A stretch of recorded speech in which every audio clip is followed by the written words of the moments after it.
Welcome to the ReaderHouse Author Roundtable, where authors from all walks of life come together to discuss the trials, tribulations, and triumphs of publishing their books. I'm your host, Corey Graham. Join us here every Friday night at 8 p.m. or listen anytime via podcast at Spotify, Apple Podcasts, Stitcher, TuneIn, and PodServe, to name just a few. The Author Roundtable is sponsored by ReaderHouse Online Bookstore, where the independent new authors come first. I'm really happy to welcome back to the ReaderHouse Author Roundtable author Amanda Sherrill. Amanda, welcome. Thanks so much for joining me again. Thank you. I am very glad to be here. It's really great to be talking with you again, Amanda, and I wanted to congratulate you. The audiobook edition of your novel, Dirt Dollar's Death, just came out. Can you tell me all about this story? Okay, well, Dirt Dollar's Death is a crime thriller about organized corruption in the Texas Hill Country, and it was inspired by true events. In the book, three friends visit a rural county to meet another friend for a motorcycle tour, but he doesn't show up. And then a mysterious man gives them startling news, and their quest is launched. They travel all over the scenic county looking for their friend and unlock some long-held secrets. But the friendship between the trio begins to crumble as they interact with the unfriendly locals, and it takes a combination of love, friendship, and loyalty to persevere. Meanwhile, the opposition, i.e. the local population, is conducting business as usual, which now includes engagement with the unwanted guests. Finally, more than willing to do the ultimate evil to keep their secret safe, the locals leverage all they've got against the visitors, forcing the trio into a fight for their lives. This is a fictionalized expose and is inspired by evidence I discovered during the first 8 years of my investigation into the homicide of a loved one. This story includes real estate fraud, forgery, identity theft, money laundering, illegal court proceedings, human and other contraband trafficking, and a murder-for-hire operation, all of which I had no idea existed in the area until evidence I uncovered stared me in the face. Wow, this sounds really exciting, Amanda. What sorts of readers did you have in mind for this? My target readers are law enforcement and survivors of murdered loved ones, especially where the homicide is still unprosecuted. I include many details in the book. Some are hints of what I found, some are blatant, and some are merely documenting something. There is a reason for everything in the story, and I tried to make it entertaining as well. I hope survivors who read this find something in the story that gives them strength and direction to pursue justice. If you've lost a loved one to murder, you know you can't push it aside. No matter what you do, your life has been changed. So ask questions and research what you can. A murder reveals a pocket of evil. Let your loved one's death help remove it. Now, obviously, this isn't your first published work, Amanda. Can you give me a little bit about your writing background? Well, it was my first novel, but I've written magazine and news articles, mostly technical, and dealing with computers, computer networks, or web presence on the internet. So this is your first novel. Once you got started on Dirt Dollar's Death, Amanda, was this a long process? How long did this whole thing take you? Well, it took about 2 or 2.5 years from the time I decided to write it. And of course, I was researching during the process. Of course, we're talking about the audiobook edition of Dirt Dollar's Death. Was it a difficult process for you, Amanda, to find that voice that was just right? Well, yeah, it kind of went through a series of selections, but I finally found the right person. Ray Jericho with the Audiobook Network did a fabulous job, and I'm very happy with what he did. Now, you've written the book, you're used to reading the words right off the page, and now with the audiobook edition, you're hearing your own book read back to you. Amanda, what was that like? Oh, it brings it to life. It was awesome. Yeah, it really brings it to life. So looking down the road, do you see yourself writing some more novels, maybe a follow-up to this one or something a little different? Yes, I do intend for there to be a follow-up to this novel. So, of course, we're talking about the audiobook, but before that, it came the hard copy. So much time went into this, and there it was, the first copy. You're holding it, finally a real thing, Amanda. What kind of an experience is that like? When I held Dirt Dollar's Death, I was overwhelmed and cried. And then I smiled. My husband said that was the first time I had smiled in 9 years. This sounds like a really exciting novel. Again, the title is Dirt Dollars Death, written by Amanda Sherrill, and it's published by the Audiobook Network. So go wherever you normally go to get your audiobooks, and you'll be able to pick it up, like at Audible, iTunes, and Amazon. Amanda, thanks for joining me again and telling me all about Dirt Dollars Death. I had a great time talking with you.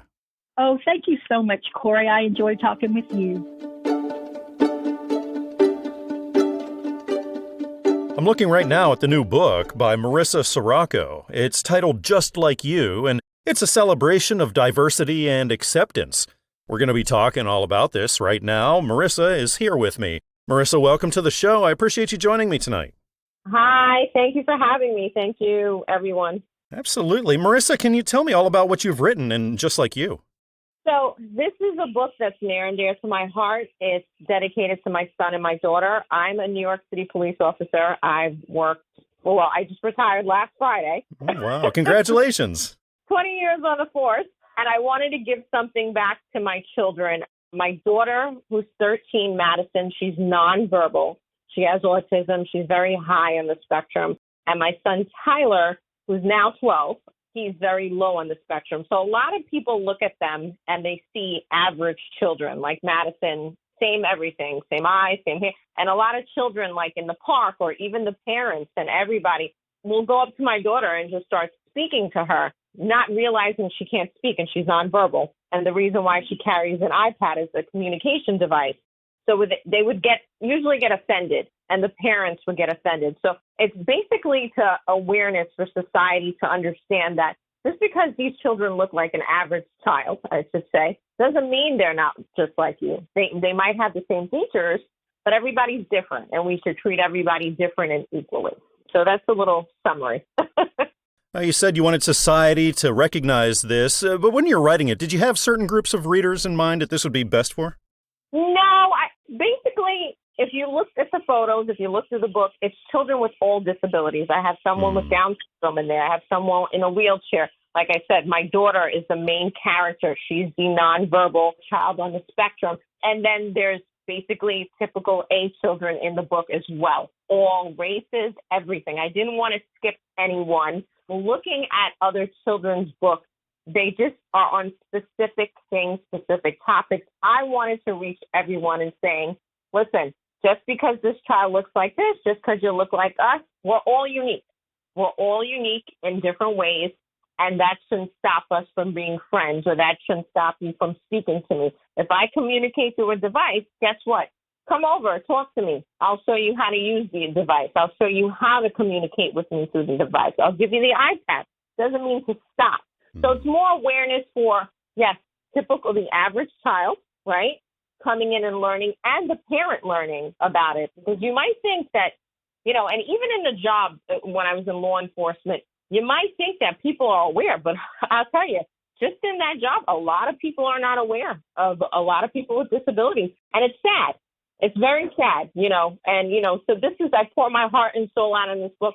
I wanted to give something back to my children, and just being in the force and then being a mom with children with disabilities, I put all that into the book just to show society, hey, listen, everybody's different. Let's treat people equally. Just because they look like this, let's get past that.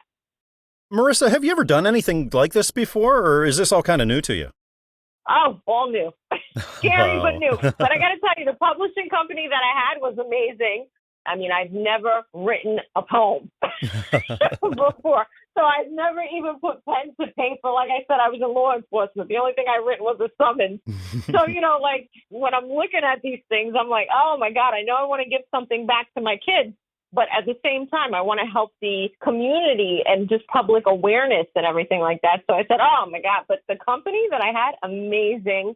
This took like approximately 4 years. I had the dream. I had the idea. Then I had to put pen to paper. And then after that, I had to figure out my words. I mean, writing a book is so complicated. Figure out my words and then find a company that can help me to get to that level, to figure out how to publish it. It was complicated, everything down to the photos, making sure the words match. It was like writing a movie, to be honest with you. Again, it's titled Just Like You. It's written by Marissa Sorocco and published by Christian Faith Publishing, so really, you can find it everywhere, like Amazon and Barnes & Noble, iTunes, and also traditional brick-and-mortar stores. Well, Marissa, it's been really wonderful meeting you, talking with you tonight, and learning about Just Like You. Thanks again for talking with me. Take care, and thank you for having me. Have a good day. Sitting down right here with me now at the ReaderHouse Author Roundtable, I'd like to welcome author Denise L. Schreyer. Denise, welcome. Thanks so much for joining me.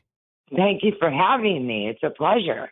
Well, it's great to be talking with you, and I want to say congratulations. You have a new book out titled Bearing It All. Denise, can you tell me all about the story that you've written here? Well, unfortunately, my family was pretty dysfunctional growing up, and I had a dream of educating myself. So I started at Chippendale's mud wrestling when I was 19 years old. They didn't know I was 19, of course. That just, went on and it evolved. The stories in my book about ending up working in strip clubs for 15 years. Most of the stories, because I would come home from work and how I would unwind is I would write down what happened that day. So I had this big shoebox full of stories. And then later on, I decided to start putting all the stories into a book. And so it's real stories that have never, ever, ever been talked about. Nobody has ever written about this stuff. The customers don't want the public to know how they actually behave in these places. And the girls, the dancers, they don't want people to know what really goes on either, or the customers wouldn't return. So nobody's ever written about this till now. What sorts of readers did you have in mind for this, Denise? If I could stop one teenage girl from going into this industry and changed one life for the better, that would be really cool. I just think that when people read what really happens in those places, they're going to be extremely shocked and extremely disgusted. Some of the stories are hysterical. The girls all know each other, and when you've been doing it for years. I don't know if the book blows up and it gets real big. It might even hurt the industry because the truth will be out there. And nobody's ever told it before. Wow. So when it comes to writing and publishing and all of that, Denise, do you have experience in it, or is this all kind of new to you? This is all kind of new to me. I'm a creative type, so anything artsy or creative, I'm naturally gifted. I can sew, I can draw, I can knit, I can paint. I've always written, always. I have piles and piles and piles of stuff I've written. Never a book, though. Now, Denise, a lot of our listeners right now are authors who are just starting out, and I'm sure you've learned an awful lot along the way of doing this. So do you have maybe something in the way of advice that you could throw out there for them? When you decide you want to write something, keep a notebook with you all the time and a pen all the time. You'll think of things that pertain to what you want to write at the oddest places and at the oddest times. You'll get a memory all of a sudden and then go, I need to write that, write it down. And then the way I developed the chapters was you learn how to do an outline when you're like in fourth grade. I don't know if you remember that. They had you read a book and do a book report outline. So that's how I would start with my chapters. The subject on top, 1, ABC, 2, ABC, and fill it in. And then you can remember all the details and you can remember stuff you want to add and just add it to your outline. And then once your outline is done, you could sit down and fill in all the gaps. Then you have a chapter. Yeah, that's some great advice. Thank you. Well, this is definitely an important book. It is needed out there, and I recommend everybody listening go check this out. Again, the title is Bearing It All. It's written by Denise L. Schreyer, published by Newman Springs Publishing, and available everywhere, really, like Amazon and Barnes & Noble and iTunes, also traditional brick-and-mortar stores. Well, Denise, thank you so much for coming on and telling me all about this book. It was great talking with you tonight. Thank you for having me. I really enjoyed that.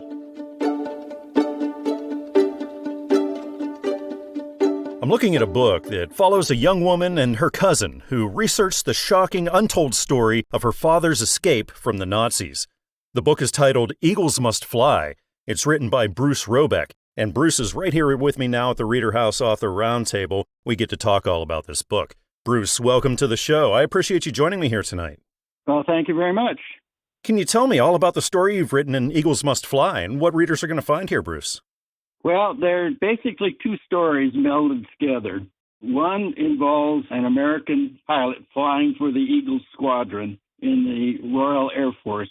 He was shot down over northern France in the process of attacking a train. That part of the story is the story of his escape from Nazi catchers who tried to catch evaders, Allied military personnel, and his assistance with the underground in France, and then travel over the Pyrenees and into Spain, and then down to Gibraltar, where eventually he got back to the British Isles to join his squadron. And by that time, the Americans had gotten involved in the war. So that's one part of the story.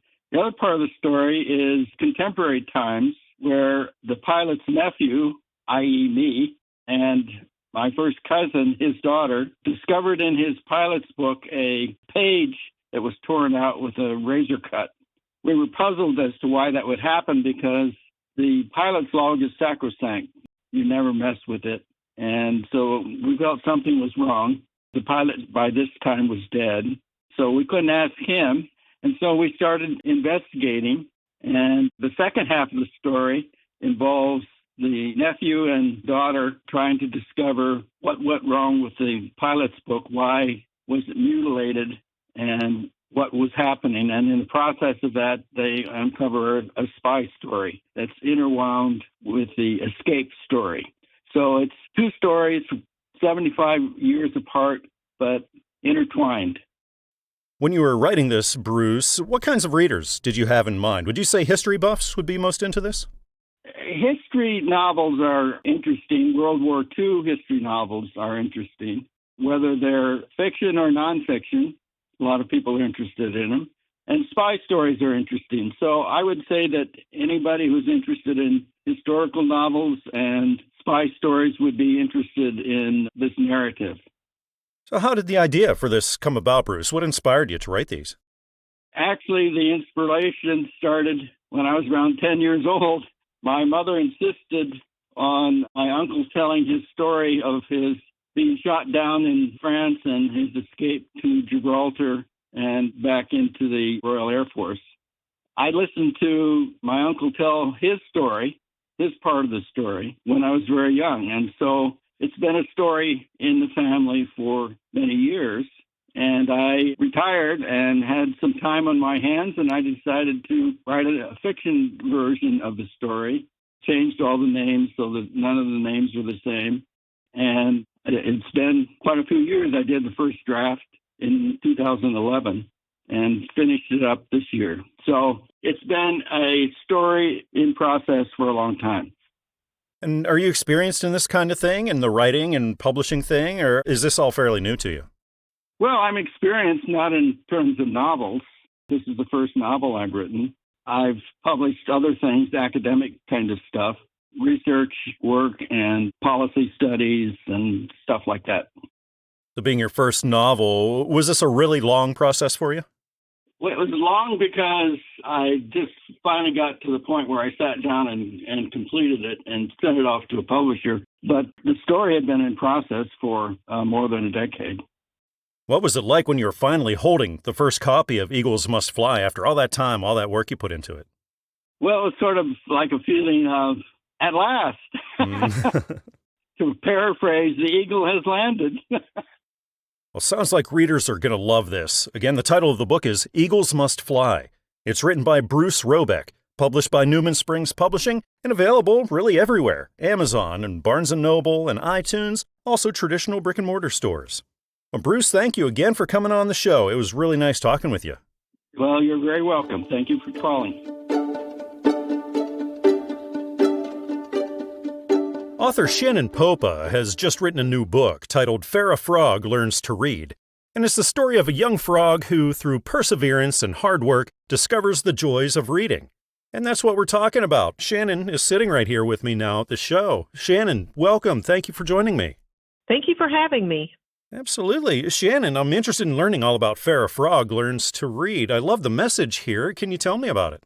Absolutely. So the story is about a little frog who is struggling to learn to read. She's embarrassed at school because all the other frogs are learning to read, and she's still struggling, just having some trouble there. With the support of her parents and her teacher, she is able to overcome her challenges and finally learn to read. The story is packed with phonics rules, which will truly inspire young readers in their own journey to learn to read. So how did this one come about, Shannon? What inspired you to get started with it?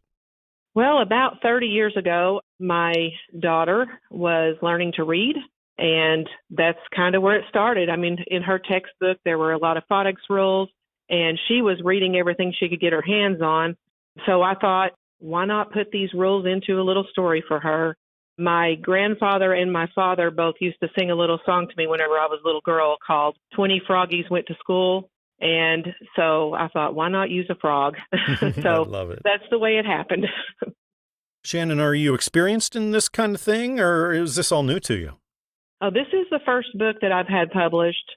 Like I said, I wrote the book about 30 years ago, but it's one of those things that just sat in my closet, all this time. And it wasn't until last year that I finally decided to do something with it. And I sent it into Covenant Books, and then the rest is history. A big part of books like this is the illustrations. Was that an easy process for you to get those lined up with what you're seeing in your head?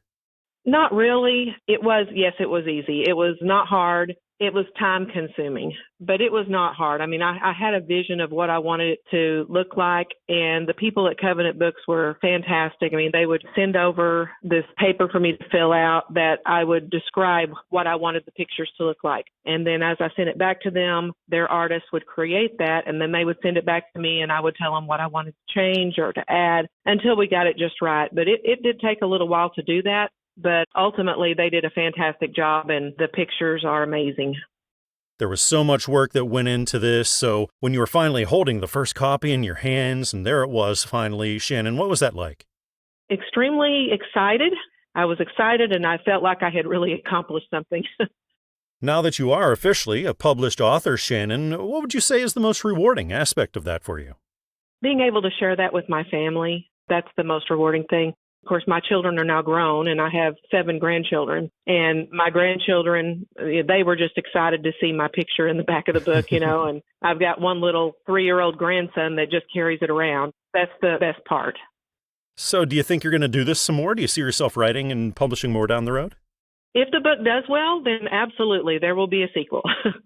So while you were writing this, did you find yourself in sort of a routine? Are you like an early morning writer or a late night writer, or were you just kind of writing this as you found the time? It was more of I think I just sat down and wrote it. I had the phonics rules there out of my daughter's textbook, and then I just wrote the story. We have a lot of authors listening to us who are just starting out. So is there anything in the way of advice that you could throw out there for them? Just don't give up on your dreams. Seek to inspire others and dig deep inside yourself. And, writing a book is sharing a little bit of yourself. So just don't give up and persevere. So you said the whole thing was pretty easy, pretty smooth for you. What was the most challenging part, especially when it came to that publishing end of things for you?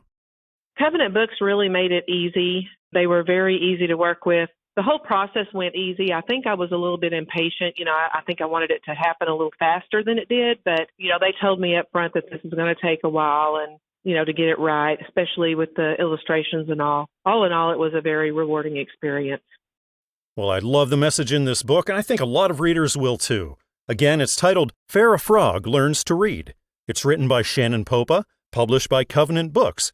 And you can find it at places like Amazon, Barnes & Noble, iTunes, and also traditional brick-and-mortar stores. It was really great talking with you tonight, Shannon. Thanks so much for telling me all about Farrah Frog. Well, thank you for having me. It's been a pleasure. This is a message of gratitude for God's creation. It's the new book by Arnetia Booker. It's titled Give Thanks for Nature. And that's what we're talking about right now here at the ReaderHouse Author Roundtable. The author, Arnetia, is right here with me. Arnetia, welcome. Thank you so much for joining me. Thank you for having me. Absolutely. Can you tell me what readers are going to get into with Give Thanks for Nature? This is a book just to highlight how much God's goodness is in everything around us, including nature. And if we just look at just nature alone and all the details that are in nature, how every single day that we wake up, the sun comes up, God's goodness is all around us, just to remind us to be grateful for the small things. What sorts of readers did you have in mind for this? I wrote this book for families and children. I'm a mother of two, and I wrote my first book, Give Thanks for My Body, after I had my daughter, and I wanted to continue the series, and this is the second of that series, Give Thanks for Nature. So this family book is targeted for younger families to teach your children the practice of gratitude at a young age. Because when you get older, it will be something that you will already have wanted to establish in yourself. So how did this come about, Arnetia? What gave you the idea to get started? Well, I've always loved poetry from a very young age. I used to write poems and keep them in a photo album in my living room. So I've always loved poetry and literature in general. But just as I grew up and seeing how life comes with many trials and many things that will be setbacks and disappointments, how much simply being grateful for the small things can keep you going, can give you a positive attitude in order to achieve that next goal or to overcome that next obstacle. And I knew as a mom, I wanted to teach my kids at a very young age that gratitude seems small, but is such a big tool that you can use throughout life. So once you got started on Give Thanks for Nature, was this a long process for you? No, it wasn't. I really just wrote it as entertainment for my daughter. And the more I read it, the more passionate I felt about wanting other children to hear it. So once you handed your manuscript off to Christian Faith, you started the publishing process. What's the most challenging part of that publishing process for you? I think for me, it was just slowing down and paying attention to the details of the process and not wanting to rush through so that I wouldn't be an inconvenience, because I tend to not want to inconvenience others. But I learned through this process just to slow down and make sure all the details are correct. And the person that I worked with was extremely helpful and polite, and I really enjoyed working with her. And then that day comes and it's a real thing. Your first copy is there, you're holding it, your name's on the cover and everything, Arnetia. What kind of a moment is that like for you? Surreal. I felt very grateful, jolly, very excited. I couldn't wait to show my daughters. And it just turned out so well, the colors, everything. I was just very in awe that it actually became a reality. Yeah, a big part of books like this is the illustrations. So was that a difficult process for you? No, it wasn't. They really got the concept of what I was trying to say through what I typed up, and I sent off to them exactly what I wanted the illustration to look like and the idea I wanted them to portray. And they came back with exactly what I wanted. It really helps tell the story. So you have a couple books out now. Your work is out there for the world. Arnetia, when you think about that, what's the most rewarding aspect of it all for you? I think it's the compilation of my love for my daughters, my love for God, and my love for writing coming all together and being in a beautiful, colorful print, like for the whole world to see. I think that's the most gratifying, all three of those things colliding in one. Give Thanks for Nature is your second book. What are the chances that we might see a third book from you? I'm definitely wanting to write more. I've already started writing more, and I would love to publish more books. Is there anything in the way of advice now that you could give to the aspiring authors that are listening to us? Definitely learn about marketing, because as the writer, you're the creative, but it is very important to also know how to market your book and get it out to people and find your targeted audience so that they even know that the book exists so that your work can be seen. Again, it's titled Give Thanks for Nature. It's written by Arnetia Booker, published by Christian Faith Publishing, and really available anywhere: Amazon and Barnes & Noble, iTunes, and traditional brick-and-mortar stores. Arnetia, it's been really wonderful talking with you tonight and learning all about Give Thanks for Nature. Thanks again for coming on the show. Thank you again for having me. I appreciate it. I'm delighted to welcome back to the ReaderHouse Author Roundtable author Veronica Grace. Veronica, thank you for joining me again. Yes, thank you, Corey. It's been a pleasure. I'm so happy to be back on the Reader House. It's really great to be talking with you, Veronica. The first time around, we talked about Prayers of the Damned. This time, your new one is Discerning the Beloved. Veronica, can you tell me about that and what readers are going to get into here? So this is another poetry collection focused on a much different struggle than Prayers of the Damned.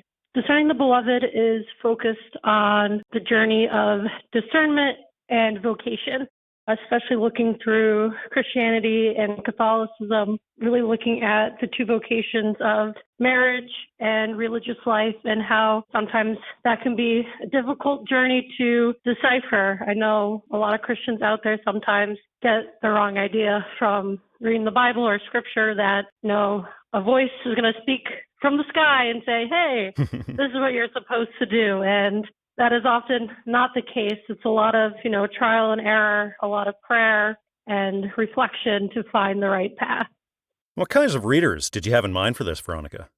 I had a lot of young women in mind, people who are embarking on the spiritual journey of discernment, but that doesn't mean it has to be limited to just women. I think anyone struggling with figuring out where they need to go in life could pick up this book and find some consolation in it, knowing that they're not alone and trying to piece it together. So what was the inspiration for this book? What gave you the idea to get started on this? This one is a little more personal to me. I struggled a lot with kind of finding my place in life and where was I supposed to go. We have passions that drive us, those can only take us so far. So I was happy to kind of put it down on paper as a way to kind of reflect for myself and a way to let people know that they're not alone on that journey. So this is very personal to you, you said. So was this a long journey then? Was it difficult for you to write? Yes, I'd say it was a difficult process, a lot of editing and revising, really kind of narrowing down to what I want to focus, how I want to set up the text were all part of the process, as well as going back from the old draft to the new draft and figuring out, how I want to structure my poems, since there's a lot of different ways to write poetry. And trying to figure out, what fits best for this book, I think were all the difficulties there. But thankfully, it came together. Well, Veronica, now you're officially a published author. What's the most rewarding aspect to you of that? I think the most rewarding aspect is kind of the hope of reaching one person. I know that seems crazy. When you're a writer, you want your message to go out. You want your book to do well and succeed. But if my book could just reach one person and help them on their journey in life, that would be the most rewarding experience. Looking down the road, Veronica, do you think you'll be writing and publishing more? Yes, I do have a third book that is in the process of coming out, different from poetry. It's a collection of personal essays called Can You See God? Just focusing on seeing God in everyday life and suffering, because I think so many people look for him in miracles, so trying to find him in the little aspects of life really mean a lot to me. I'm also planning on writing some sequels to both Prayers of the Damned and Discerning the Beloved to continue that poetry collection, to continue that journey. So when you sit down to write, Veronica, do you find yourself maybe having sort of a routine to it? Maybe you're an early morning kind of writer or a late night kind of writer? Or do you find yourself just sort of writing whenever you feel that inspiration coming on? I definitely try to write a little bit every day, try to get a little bit in. What I will say that's very important is as soon as you are inspired to write something or you get an idea, you definitely want to jot that down immediately. I got in the habit of having a journal that is just for that. Anytime I have an idea of a book I want to write or a project I want to do, I write it down immediately because it will be out the door as the day goes on. Well, this book is going to be such a blessing. Again, it's titled Discerning the Beloved. It's written by Veronica Grace, published by Haas & Jenkins Publishing, and available everywhere, Amazon, Barnes & Noble, and iTunes, and traditional brick-and-mortar stores, too. Well, Veronica, it's been great talking with you again, learning about discerning the beloved. Thanks again. Thank you, Corey. It's a pleasure. This is a book that follows an estranged father and son as they navigate themes of love, loss, and redemption. It's the new book written by Jack Peters titled A Far Way Home, a novel, Kansas 1881. And Jack is here with me now at the ReaderHouse Author Roundtable, and we get to talk all about this book. Jack, welcome. Thank you for being here tonight.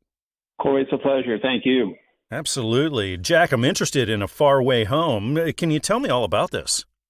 In a nutshell, it's a son who had believed he had lost his father in the Civil War. It turns out, even though the son was engaged to be married at the age of 19, he'd already lost his mother, buried his mother on the plains of Kansas. He finds out his father wasn't killed. He was badly wounded, lost a leg and an eye at the Battle of Vicksburg. So he puts off a wedding. They postpone a wedding, and he sets off on a quest to find his father. And during this quest, some horrific things happen, some wonderful things happen. But it's life-changing. He goes through hell, and he finds paradise at the same time. And there's a lot of twists and turns. It's one of those scenarios where you will have to read the book to find out the ending, but it's a bittersweet ending. There's an undercurrent of faith, which I wanted to be in there. I think it's uplifting, and I think once you get into it, it starts off a little bit slow, just kind of setting the stage of what this young man's about. Then when it gets into the meat of it, there's a lot. There's everything from romance to rugged excitement, everything for both genders, teens on up. It's a good read, and that's what I've heard from several people so far that have read it. So. Yeah, sounds great. Yeah, I was going to ask you, what sorts of readers do you think would be really into this? And it seems like a really broad audience. You know, it could be, and I'm thinking, and there's very little language, what I would call foul language in it. I think anybody from mid-teens on up could read it. Again, you don't have to be a believer to read it, but I think when you do read it as a non-believer, you're going to feel something. Something in the spirit's going to move you, because that is an undercurrent in the book. Have you ever done anything like this before, Jack, or do you have experience in the whole writing and publishing thing? I've been an author as far as poetry and songs. I've got a couple CDs. This is my first novel. Congratulations. But I've been told, well, thank you. And it's just something that I've been told I had a bit of a gift, and I never took it real seriously, but I always felt like the Lord just gave me a little extra something when it came with a pen and a piece of paper. So. And once you started on it, then clear up through the publishing process and when it was out there for everybody. Was this a long journey for you, Jack? I started this book probably 3 years ago, and I put it away. But the characters kept hovering around. They never left. When I finally got the book done, I was kind of nervous about trying to get it published. I didn't know where to go. I dug around, and I found Covenant Books. I can't say enough good things about them because I was a babe in the woods as far as getting a novel published. What did you find the most challenging part of that end of things, Jack? Well, after writing the book, I think the most challenging thing was just navigating where to go. I would say the most difficult thing, obviously writing the book and getting to the point, at some point you've got to put the pen down. And that's hard to do. I could have kept going with this, but I go, well, I got room for a sequel. So I finally put the pen down, metaphorically speaking, and just getting in and find the publisher and just commit to it. I think that's probably the hardest thing is commit to it. Don't get your expectations up too high. It's funny when you write this thing and I'm writing it, I'm actually looking at a movie. I've already got characters picked out. Denzel Washington should be playing Moses. This is what goes through your mind. You know, if it goes nowhere, thank you, Lord. If somehow it ends up somewhere at some point and it gets legs, thank you, Lord, either way. You mentioned a sequel. Is that a possibility? Yes, it is. I've actually started it. And whether or not I pursue it fully, but I'm going to give it a couple years to write and finish it. So what's it like after all that time and work that you put into it? Finally comes in, your first copy, you're holding it, and your name's on the cover. What kind of a moment's that like for you, Jack? Gosh, in a very small way. It's got to be a little bit like standing up on the podium at the Oscars. And I say that jokingly, but I'm not kidding you. When you see it in print, and they did a bang-up job on what they call the slideshow, the promos, you're going, wow, that's me. That's me. That's my book. It's fulfilling, for lack of a better word. Very fulfilling. Worth it.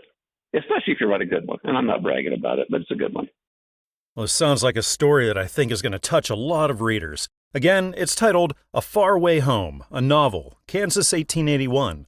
It's written by Jack Peters and published by Covenant Books, so find it at places like Amazon, Barnes & Noble, iTunes, and also traditional brick-and-mortar stores. Well, Jack, it's been really great talking with you tonight, learning about A Faraway Home. Thanks again for coming on the show with me. Corey, the pleasure is all mine. Thank you, sir. Just Like You. It's the name of the new book written by Jacqueline D. Stowe, and it's a retelling of God's creation for young readers. And Jacqueline is here with me now at the ReaderHouse Author Roundtable. That's what we're going to be talking about. Jacqueline, welcome. I appreciate you joining me. Thank you. Thank you. Absolutely. Jacqueline, can you tell me all about Just Like You and what readers are going to get into here? Well, like you said, it's kind of a beginning level book for the young readers and the parents or their grandparents or whoever is providing the information to them. That's pretty much who I want to meet with and my target for the actual book itself. So how were you inspired to write this? How did the idea come about? Well, it's quite interesting that you asked me that. I had 3 reasons for writing the book. First one was the birth of my grandson, Bladen. He was a great asset to my life. He just was such a pleasant little baby, and we just hit it off from the get-go. So it was for him to begin with. The second reason was I just had a pressing inside me. It was just like it needed to get out of explaining the creation to the world, that there's a lot of mistakes and some untruths that are being told to this generation and previous generations too about where the world was created and also mankind was created. So I just had a real strong need to write this little book. It's kind of a love song to God, if I might say that. And then the third reason was I got deathly ill. I mean, very ill. It took the neurologist 3 years to diagnose me. So during this time, I had a lot of time that I was in bed fast. So I had a lot of time on my hands. And the days that I was feeling okay enough, I did a lot of reading of the Bible and things like that to occupy my time and a lot of research. That's how I got started writing the book. I had a need to do it. Jacqueline, is this your first published work, or do you have experience in this kind of thing? No, it's my first published work. Well, being your first one, was this a really long journey that you were on then? Well, like I said, I had 3 years to kind of complete the journey, but it didn't take me very long to write this book at all. It probably took me all of one evening. I sit down and I spoke with the Lord before I decided to write him love songs. I had been under the impression if King David could write love songs to God, I can too. That's what I did. I wrote love songs to God, and that's how it started. I actually had wrote 2 songs, and people thought my songs were really good. They haven't been published yet, but the people that I've shared it with, they said it was good. So I just kept on writing. I was journaling at the time, and like I said, one evening I just got with the Lord and said, I want to write you something, and that's what came about, was a little book Just Like You.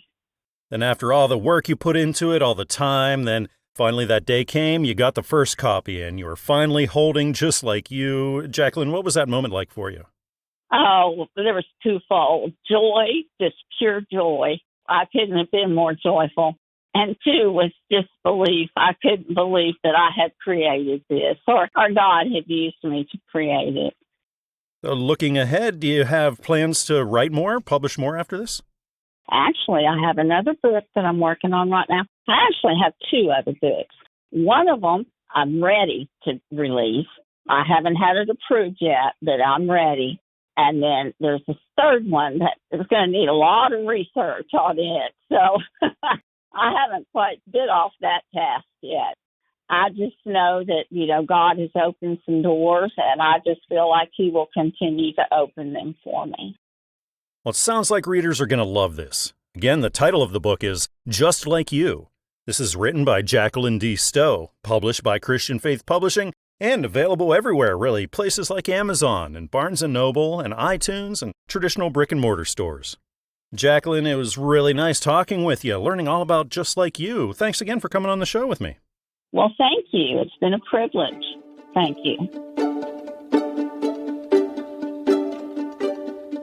The new book by Dr. Beverley Turner. It's titled Day-to-Day Reflections, Psalms and Proverbs. This is a devotional for daily spiritual growth. Dr. Turner is right here with me now at the ReaderHouse Author Roundtable, and we're going to talk all about the book. Beverley, welcome to the show. Thank you for joining me tonight. It's my pleasure. Can you tell me all about day-to-day reflections, Psalms and Proverbs, and what readers are going to get into here? Yes, I've been able to put some thoughts into this devotional. I've particularly wanted to reach out to busy people. And when I say busy people, I'm thinking of those who have expectations in their life where they just don't get a chance to sit down and have their daily appointment with Jesus. And so what I've done is I've written verses from the Bible and I've written short, reflective stories at times and thoughts about what the verses are saying to us today. And then there's a prayer to follow. So it's an effort to help people to have something that they can take away with them each day, and they haven't had to spend a long time in doing it. Yeah, I think that's definitely needed. You know, we get busier and busier, it seems, and the time we have to devote to this kind of thing, it just seems to be eaten up so easily. So this is a great idea, Beverley. Thank you. So how were you inspired to write it? What gave you the idea? Well, when I was younger, I was a student nurse, and I had the same problem. I didn't get time to sit down each day and have my devotions. And so I was able to locate a very easy book to use, and it was very short.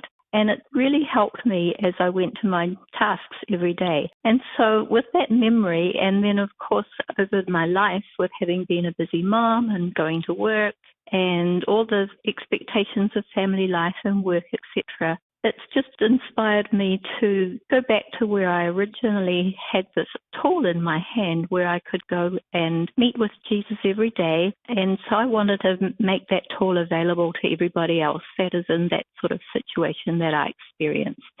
So what does your writing background look like, Beverley? Have you ever done anything like this before? Well, I haven't really been an author before. This is the first time I've published a book, but I have thoroughly enjoyed writing. I've written curriculum in my job. And then, of course, I'm from New Zealand, so there's always been epistles that I've written home. And I've just really enjoyed this sitting down and writing. And then, you know, when you go to school and you go to university, etc., you've got to write your essays. And that's been my experience of just basically the things that I've needed to do where I've got to this point, and I've just thoroughly enjoyed the writing aspect of them. So once you got started writing this, did it take you a long time, or did the writing process go pretty quickly for you? It took me a year to write, and then it was a year to publish. And so it may have been a long time for some people, but it was okay for me. Yeah, there's a lot involved in that publishing end of things. So what did you find the most challenging part of that for you? I think the most challenging part was just going through the editing process. I was used to one style of formatting, and the editors used a different style. And so that was a little bit of a learning curve for me, just to change the formatting styles. And there's nothing like seeing that finished product, what you put so much time and work into. So you got that first copy, you're holding it in your hands, Beverley. What was that moment like? It was very much like an awe-inspiring moment. It took my breath away. And it was one of those moments where I had to show my husband immediately, and anyone who came into my house had to look at it. And then I was given some complimentary copies, and so, you know, I just felt honored to give them out to my friends. And it was just lovely. It was like one of my bucket list items had been completed. Well, it sounds like this book is definitely going to be a blessing to so many readers. Again, it's titled Day-to-Day Reflections, Psalms and Proverbs.